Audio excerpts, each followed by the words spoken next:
Үзэхэн гарах бол хүмүүс залах байхаа гэж бодож байгаа.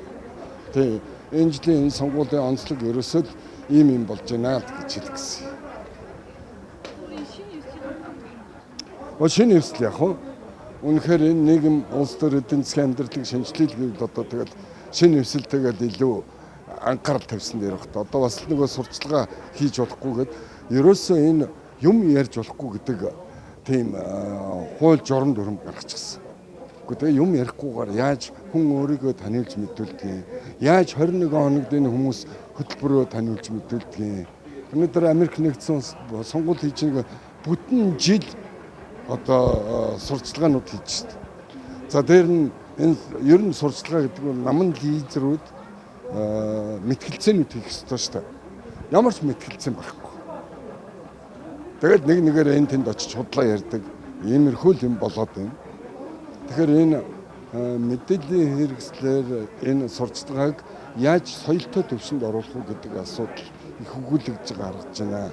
Энийг өөрчлөх ёстой юм байлаа. Тэгээ сонгуулаар энэ бүх телевизийг нэр дэвшигчид яг ижил тэгш өгдөг. Магадгүй тэрийг улсын санхүүжүүлдэг. Тийм болохгүй л энэ телевизүүд бол одоо нэг хэдхэн хүндлэн үлчиж байна. Хараад байна.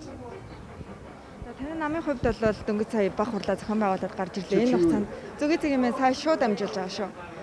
За энэ үед бол коронавирустэй байгаа үед яг ямар арга хэмжээг авч ингэж хурлаа зохион байгуулсан бэ?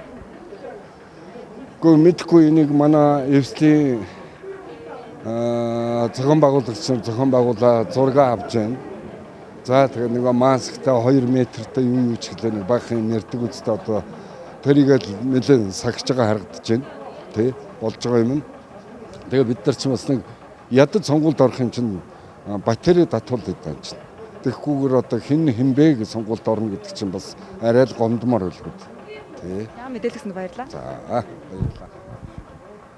За өдөртөө та бүхний сонсончлон за хүмүүр бол метрийн зайтай за баримталж за амны халтаа зүүж бол дотор хурал цуглаанаа хийсэн гэсэн мэдээллийг бол за намын гишүүд өглөө ингээ та бүхэн зүйн цэгийн сайт иргэний мэдээллийн дагуу ирсэн за энэ хүсэлтийн дагуу мэдээллийг UB Palace-аас шууд амжуулан хүргэлээ.